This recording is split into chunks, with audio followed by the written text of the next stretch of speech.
for inner peace time.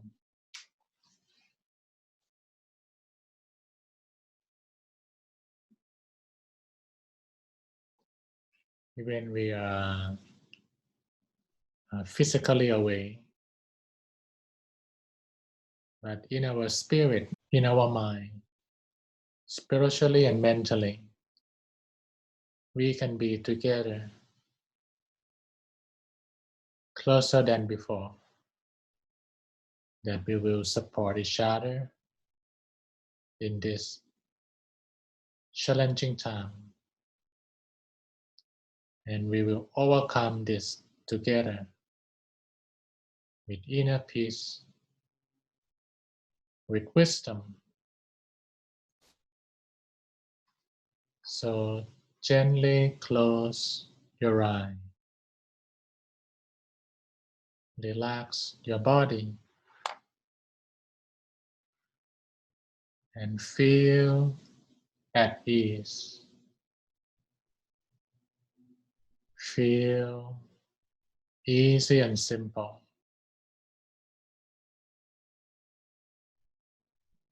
Gently close your eye.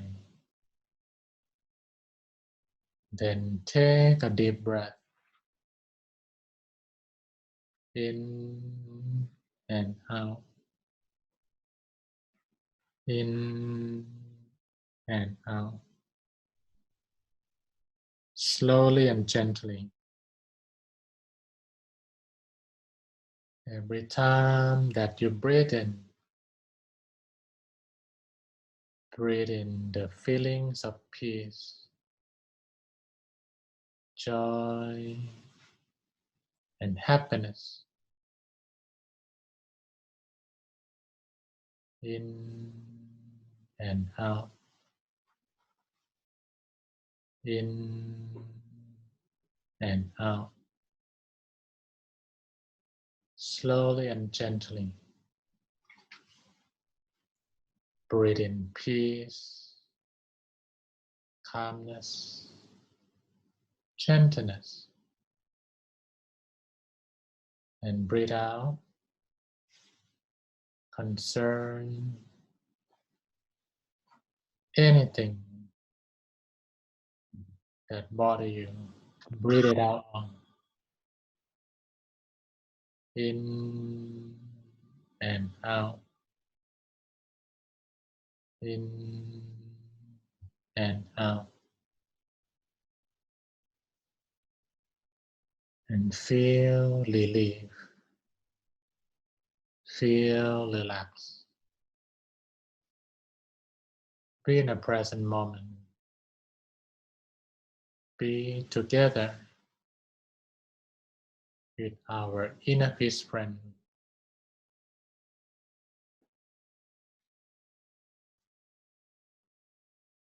You still can maintain that relaxed and gentle feeling from your deep breathing. And breathe as normal. Do not worry, concern about anything at all. Breathe as normal and allow your whole body, your calmness,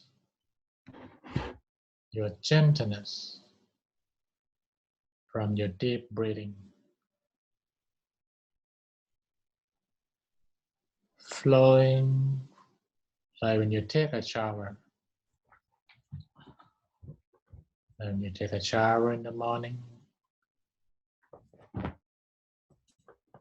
you let the inner peace water flowing down your head, your shoulder, your arms, your body,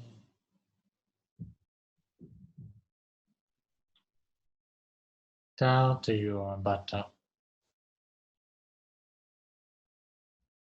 your legs, down to the tips of your toe.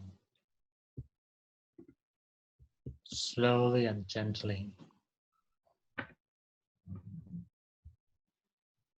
relax.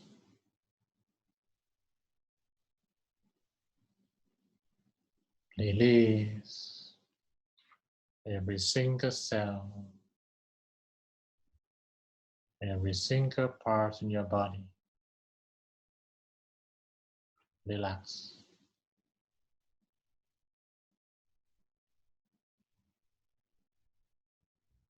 Soft and gentle. Relax.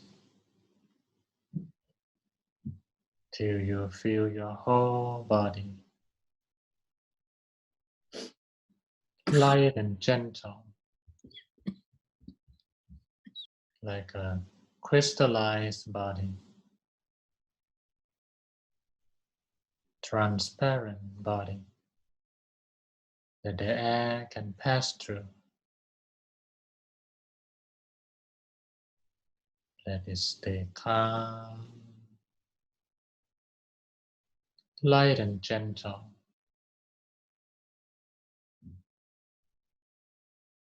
And start to melt away to the surrounding. No concern, no worries. Just surrender to inner peace. And imagine yourself sitting on the top of the mountain with the sunshine in the morning. No one's there. Just quiet, peaceful morning. And let it be. Let everything sink down. And you can slowly and gently allowing your consciousness settle down inside yourself, in your body, and allow your gentleness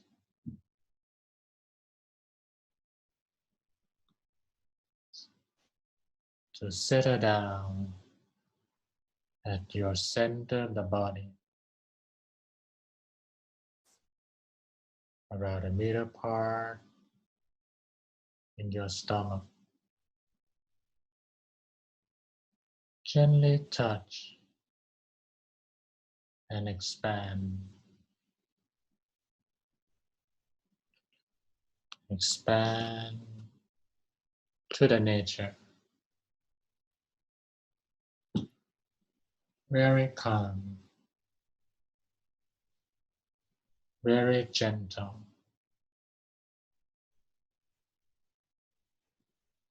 Feel serene. With your body still. With your mind still. You can enjoy the gentleness at your center. Let everything sink down to the bottom. No forcing, no trying. Just surrender. If any thought, any ideas come, let them fly away. Enjoy this inner peace time. Simply, naturally. But if anyone have many thoughts, you can pop up something bright, like the sun, the moon, the star. any bright image you like in your stomach with the sounds of the mantra flow like a river. Sammadaham, Sammadaham,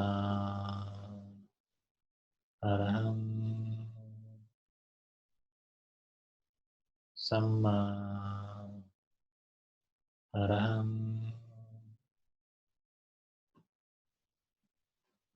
Let the mantra flow to calm your mind,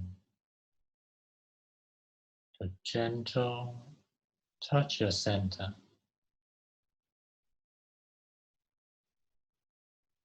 This is a very special time for our inner peace community to be together, to support each other. So feel peace and love flowing among us and enjoy this inner peace time. Maintain your good, relaxed feeling, the purity of your mind, and please continue meditating in silence for a moment.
Samma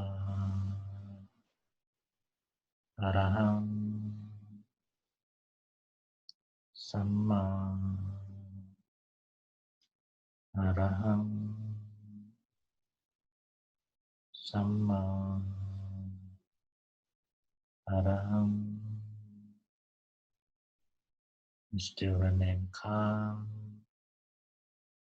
peaceful and gentle inside yourself during the silent time. If you feel some peaceful, loving energy rise up from the silence, you can expand that pure consciousness, like a pure energies of peace and love. Expand from your center to cover your body and feel every single cell, every single part in your body fill up with peace and love. And chant this loving kindness to all our friends in New York, in America, and the whole world. You wish yourself, your family, and everyone around the world be well, be healthy, be free from all negativities, and may they find peace, safety, kindness in this challenging time. May the whole world find peace and wisdom to overcome the challenge, and take this opportunity to show the unity and love of humanity, regardless of nationalities, religion or religion, races. May we find one family of peace and love, and rise to the mindful and compassionate society. Feel peace and love vibrating throughout your body, and let it remain within you till you go to bed tonight.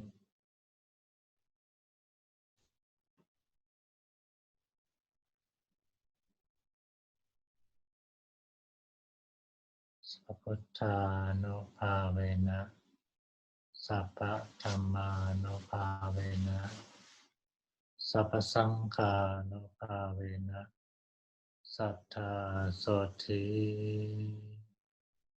Bhavantu Te.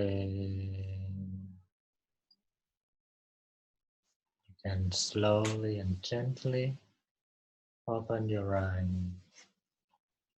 Still remain calm and peaceful inside yourself. Who decide who gonna win? Ego gonna win or impermanent gonna win? It's right there. It's right there. So now I'm gonna use some Zoom technique that will show the screen, and want to make sure that everyone will see it. So let's move on. Yeah, I start with this very simple question. And maybe we should think about it, that why we should let impermanent win. Yeah, not the ego one. Why we don't like people with lots of ego? Why we don't like them? Or sometimes, someday we don't like ourselves also. Oh, why it turn like that? right? That's a simple answer. Too confident in their ideas and do not listen to others. I'm the only one who has the answer. And wow, how can they take ideas and work as a team, right? It's hard to work with as a team. And the most important thing, it's easy to create atmospheres of conflict. And that's the worst thing, that when people have a lot of ego, they not unite the people. They create conflict and division among people. The community need everyone come together and then share, understand. Yeah, before I talk further about egos and impermanence, I would like to go back to the original concept a bit. That now the meaning of ego start to deviate from the original meaning. So this three terms, ego and superego, come from this guy that I think you all know, Sigmund Freud, psychoanalysis. And this is the definition that I got from the Wikipedia. It said ID, it a set of uncoordinated, instinctual desires. So it is not good.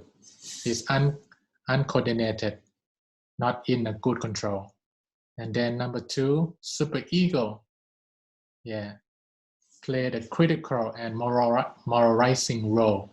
It's like a conscience, it's like an ethics side.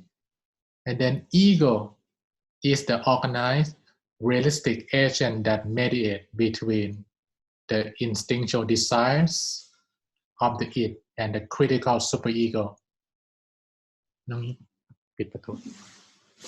So actually the term ego is neutral. Yeah, it is not good or bad. It's just how it shifts between how much they let it come in or how much they let superego take control. In Buddha teaching, he have something quite similar. It's called kusala, mean wholesome. Akusala mean unwholesome. And appayakata mean neutral. Yeah, that's 1,000 years. This is, I'm not sure how many 100 years. But when Buddha talk about the three elements, also three. Yeah, one is unwholesome, is not fruitful, is not beneficial. And one is wholesome, is good. And one is neutral. But today we will talk about ego in a common understanding. That now the term ego has negative connotation. So what is ego in Buddha teaching? Buddha talk about ego? Yes, he talk about ego. Three main things. Yeah, I'm sure that you, if you join a CMC, you might hear Alan or other teacher talk about these three things: greed, hatred, and delusion. Yeah, it's like a prime color, a major color, right? The red one. What else? The yellow and blue, correct? Red, yellow, blue. Yeah, that's the three main. And it mixes up to be many, many things like a jealousies or resentment or selfishness. It comes from this. And that's a sword. Yeah, I call this like the grandfather of our evil. Yeah, it's ignorance. Yeah, we don't know that it's not good. Yeah, sometimes we take something bad as a good thing. And then we have the solution we call knowledge. Yeah, Buddha called ignorance avijja, and he called knowledge viccha. Viccha means knowledge. A or in the Pali is a prefix. It means no. Avijja means no. Viccha, no knowledge. It's ignorance. Yeah. The people who has a lot of ego, actually, they're quite ignorant about those things that, oh, it doesn't make you look good. It doesn't really help you in the long term. I think the other day at CMC, people asked me that, oh, how I manage my ego. I need ego to survive. And I told them that you need to make it clear about confidence and ego is not the same thing. We need self-confidence to deliver a good result. You know, if you're not confident, you just keep like a skeptic or not feel comfortable or strong to do anything. So you need confidence to do that. But over self-confidence, that's the thing. Too much is not good. So over self-confidence, it might fall into ego. Yeah, anything in Buddha teaching is about balancing. That we need a little bit of this thing, a little bit of this thing, but not too much. When it's too much, it will trip off. What is the opposite thing of confidence? It's a lack of confidence. And it can go extreme to fear or doubt. And then you not do anything because you are fearful, you are doubtful. So we actually need confidence in living a good life, but not overconfident. Yeah, overconfident will make trouble with yourself and with many people. So how we gonna curb that potentially rising ego? You know, is it sometimes not so easy that now is it confident or is overconfident? And people said, oh, you need to be passionate, you need to be persistent in what you do. And how I know this is persistent or stubbornness? So we need a daily practice to check our own confidence that is still in a good direction and it's not ego. And this is my humility or not to understand that it might go wrong. It might make some trouble if I do not check it properly. Yeah, this is a table that you can check that this is ego or this is humility. Self-ego will say, I am perfect. Humility will say, I'm not perfect. Right? Ego will say, I always right. Humility will say, I might be wrong. Ego will say, no one is greater than me. I know everything. I know all the answers. But humility will say, there are many things I can learn from others. Yeah, so I think this is a very useful table that you can take a look that maybe someday the practical way, a very practical way that we can check our ego is meditation. We just have a moment of meditation. Why meditation is very important to check your own ego?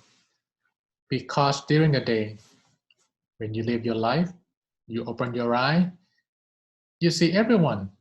And sometimes it's hard that you will not think about what they do, right? You see people walk, you see people speak, you have the judgment. This is good, this is not good. Interestingly, we see everyone, we don't see ourselves. And many times we didn't evaluate too well that what we speak, what we do is good or not. Yeah, it just naturally, this is who I am.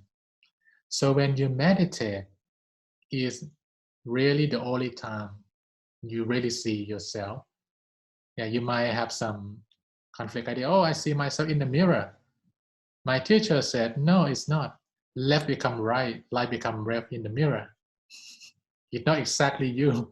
It's just a reflection of you. Yeah, but when you meditate, you see your thought, you see your speak, you see your action. So when we meditate, we see a reality of ourselves, and in that quiet silence, the wisdom will come in. Wow, this is an ego mode. I should not repeat it the next day. Oh, this is humility mode. I should do it more. Yeah. So I really encourage that Every day you can read Dhamma, you can listen to the talk, but you should have a moment that you close your eye and reflect. You know, even sometimes you not close your eye, but you're in a quiet mode and you reflect what you have done. That could be a meditative mode to check your own ego also. I think everyone see the class, correct?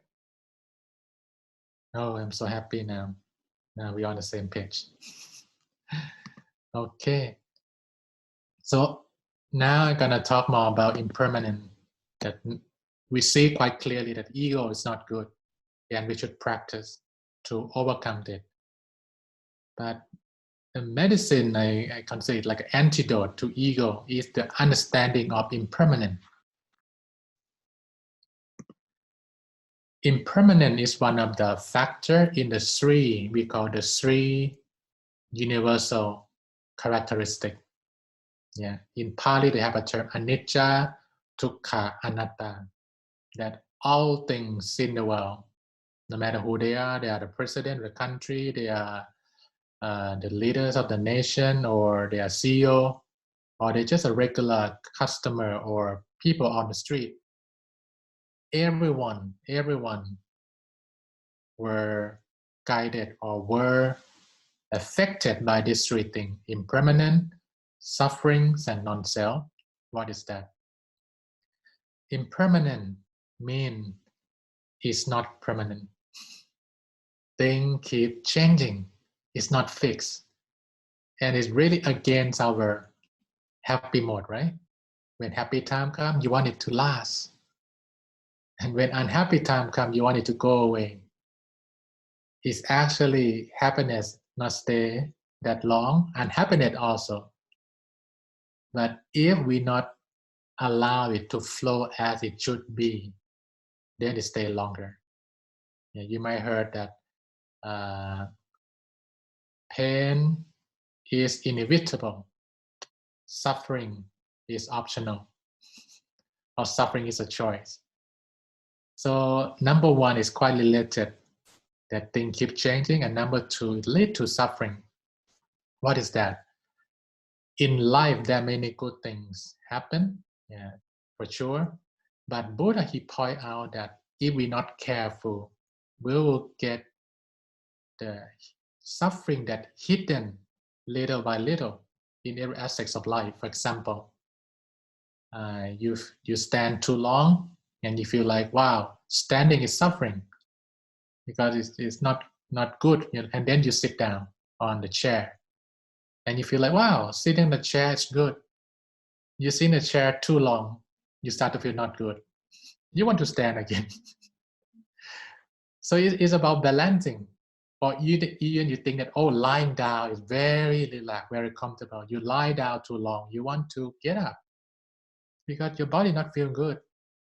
Yeah, this is the suffering that hidden in every single moment. This is physically. Yeah, do not touch about the relationship or about the ego, the fame, or that's another big topic. But just point out to you that characteristic is universal: impermanent, suffering, and the last one, non-self. Non-self means nothing really belong to us. That we cannot really control everything. Like we get old, we think, oh, this is my hand, this is my eye. And if we really owns it, we should be able to control it, right? But cannot. It keep changing. And one day this cell is gone. It's back to where it come from. Yeah, that is the three universal characteristics that Buddha mentioned, that if we understand it deeper, we have much less trouble. Yeah, I would like to touch a bit on this scientific aspect of impermanence that's quite interesting. You heard about quantum physics? Yeah, if you heard about quantum physics before, can you type number 6 on the chat? Yeah. You know, I will not touch too deep on this thing because I'm not a scientist. You are the scientist about this thing. But Buddha, with his enlightenment more than 2,000 years ago, he get deep in meditation and he penetrate to the existence of things, and then he saw, oh, things keep changing. Nothing really fixed. Like what? Flower, right? Flower is beautiful. It looks beautiful, but it's not still. It keeps changing. After 7 days, you need to move the flower in your room somewhere else because it's decaying. But the way it changes is slow comparing to what we can see with the eye. And no one gonna sit down and watch flower the whole day, correct? You better go do something else. So the flower keeps changing, but in the rate that normally we will not sit there to detect it. Or the hair, or the must, we saw it every day. It keeps changing, it's not still. How about the iron, right? The iron. You think iron still? Yeah, it looks still, but it's not. In the molecule level, it keeps changing. Or the diamond. The diamond look very still, right? But it changed from CO2, the core. It moved. But anything that lived longer than us, it's not easy to detect the changes, right? So this is what Buddha discovered long time ago. And with the discovery, he understands that we should not have attachment to anything, because when you attach to something, you want it to be like that. One is like that, stay like the way you want, you are happy. One it change from what you expect, you're not happy. But by its own nature, it will change. And Buddha saw that. So for general people, it's not easy to understand. That challenge of cannot detect easily with our eyes. But with quantum physicists, they start to go into the molecule level, and they saw that anything that looks still is not still. The particles keep moving all the time, but it's not what the eyes can detect. Buddhas use the term santati. In Pali, which means continuity. Anything that look like permanent, it just have the continuity. Like a dot number 1, little dot number 2. The easy example, like a picture, right? When you saw that picture, you take a picture, it look like a 1. When you go into the detail level, wow, it's a pixel. 1 pixel next to another pixel, another pixel, another pixel. Whoop, it look like one picture. It's a continuity that make it look like permanent. It's not. It can be dissolved at any moment, like our body. It look like, yeah, it's me, but one day it dissolves. Yeah, it a bit scary to think about it, but is it like the reality that we should not attach, we should not, oh, this is me, this is my identity, this is who I am, that I need to be right all the time. No, one day it's gone.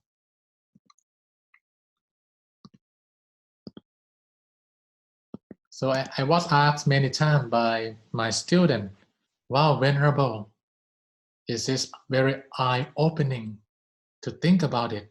It's so real. But it seemed like everything's around me, including me, is not stable. And how can I find calmness, peace, or oh, I love this person, I love this thing, it will change. It looked like, wow, it's suffering everywhere. And I told them that no, you just know it to understand it. Then you will not be tricked by the changes.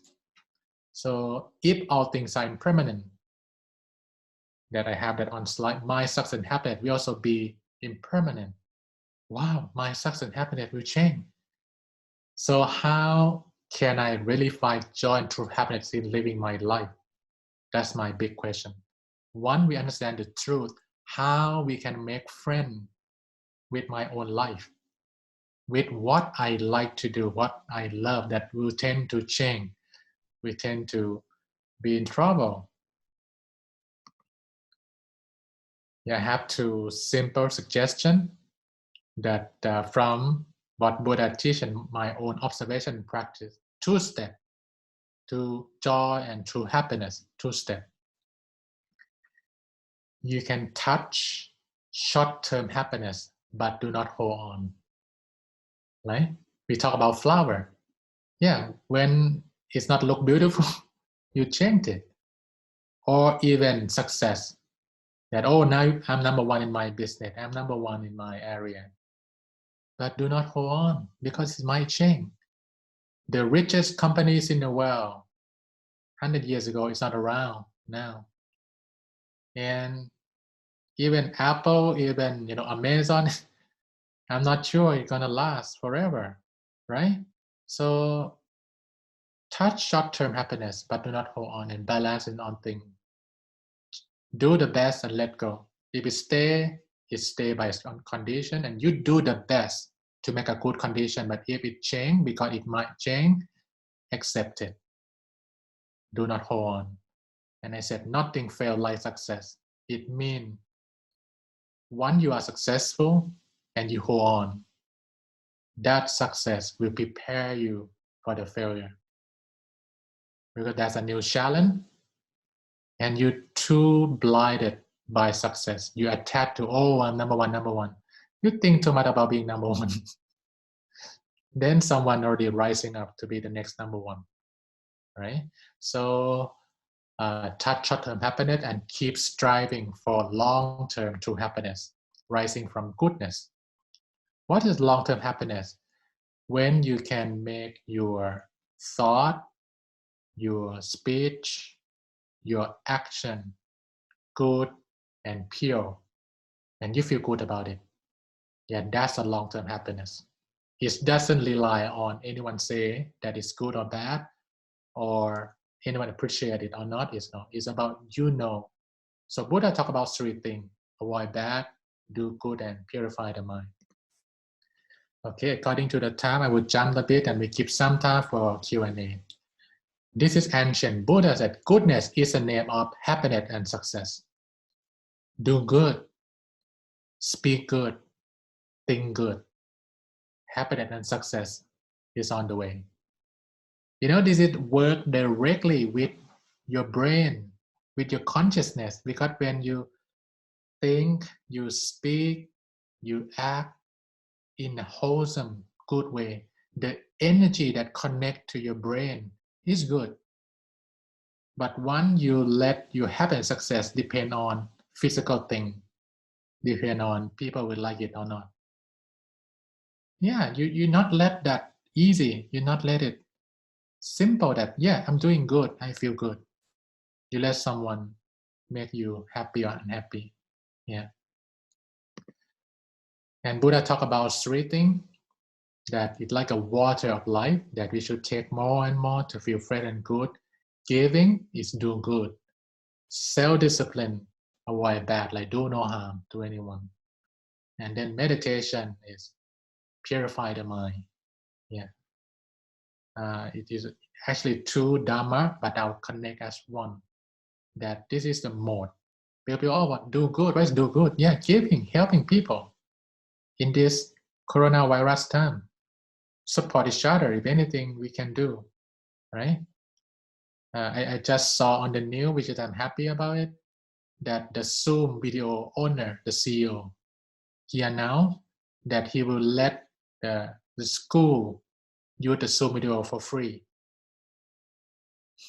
Like he will not charge for the extra, because he noticed, yeah, that's good.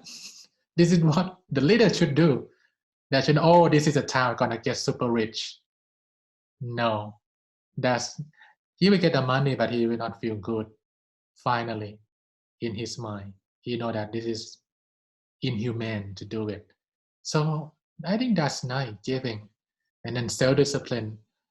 I try the best not to make anyone feel hurtful with my speech, with my action. And the last one, purify your mind. your speaking or your action, it comes from your thought first. So we get to the base of happiness and goodness, purify the mind. Oh, okay, thank you. 500,000 baht from Alibaba. That's good. You know, this is a time to show humanity. Yeah. So let's get back to this one. After we get the knowledge that, wow, impermanence is real, and we should not let ego to make us an unhappy person. Let ignorance gone with daily practice of giving, self-discipline, and meditation. And that is the knowledge. So we get back to this greed, hatred, delusion. Now they have a medicine for it. So for greed, we tackle it with giving.